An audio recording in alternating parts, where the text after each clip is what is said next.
Yeah. What if you had to define, this is an impossible question, right? I'm prerequisiting it. But if you had to define like one thing that you think makes a good mix, the one thing, what would it be? Emotion. I love it. That is a great answer. I've heard shitty sounding. I mean, some of my favorite mixes are shitty mixes, right? Are mixes that are too dark or too loud or too crunchy or too distorted or too wide. And the reason, and it works because it's right for the song and it's right for the emotion, and it just conveys the artist's message. So if everything sounded bubblegum pop like an Ariana Grande record or like a Justin Bieber record, if everything sounded like that, it would be wrong. You know, like if you had a Johnny Cash record and you mixed it like a Taylor Swift record, that would be wrong. That's the wrong. It would not be a good mix. But if you had, you know, a really, really emotional song about, I don't know, heartbreak or something like that,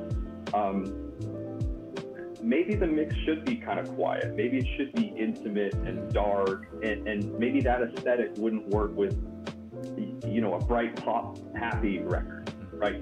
So I think whenever I sit down to a mix, it's never really like, okay, it needs to be this bright, it needs to have this much low end, it needs to. It's always, how should it feel?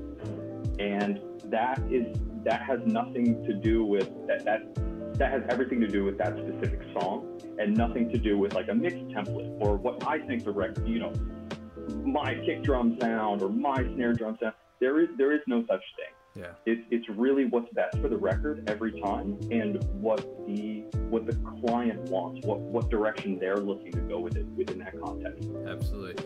It's about that cliche term. You got to be an engineer, not an engineer, right? You use your ears, not your eyes, right? Yeah, that's right. That's right. It's never coming from a place of ego. You know, it's you know, like I said, it's never my kick drum sound, my snare sound. It's always with the producer's sound in the best context for that song, that emotion. And sometimes that goes counterintuitive, like in the sense of like, usually I mix my vocals this way, but for some reason it doesn't feel right for the song. I have to do it this way, and I would never usually boost at whatever, say like, you know, 400 hertz, but it just, whatever example, I'm just completely throwing out there, but it's like, that makes the feeling sound right, you know. It's like, but I would never do that otherwise, but for some reason it's just, whether it be the performance, the feeling, whatever the case is, sometimes you just kind of go, you got to use your ears over your eyes. Yeah, right? ears and your sense of, again, emotion is how the record makes you feel and how it makes you want to dance.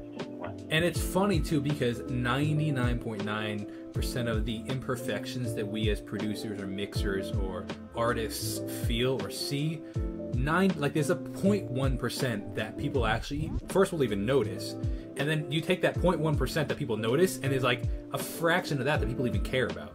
You know what I mean? Like, even as somebody that, you know, produces my own music, and I can hear these things on a lot of records because I listen intentionally, just as from, you know, like a learning perspective in a lot of records. I can hear mistakes where the vocal was too hot for a section or something like that, and you can hear when he belts, like it cracks the vocal, the whatever or it distorts, and it's like, I hear it, but does it ruin the song? No, I still love the song, you know, like, and then, but like, I'm the 1% that can hear it, first of all, that even notices, and then like I said, I don't even care. So it's, we focus too much on like sometimes perfecting this music.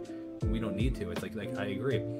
And it's funny, I just released a song, man, recently, and it was so simple. It was 4 tracks, and like I usually have like 100 tracks in my thing, and it was 4, and it did like really well for my relative, you know. And it's like, at one point I was cooking burgers upstairs, and you can hear a slight sizzle in the burger cooking, and like 90% of people would never notice, but like I hear it, and I'm like, oh, should I re-record it? I'm like, no, but it feels right. Like not the burger, but like the take felt right. So I'm like, if I redo it, it's just not going to be the right take. And I left, nobody noticed, and it still did. It's just funny, you know. So I agree with that. It's emotion. And not only that, like you said, sometimes it's a terrible mix, but it's also the good song behind it. Absolutely, man. I love that.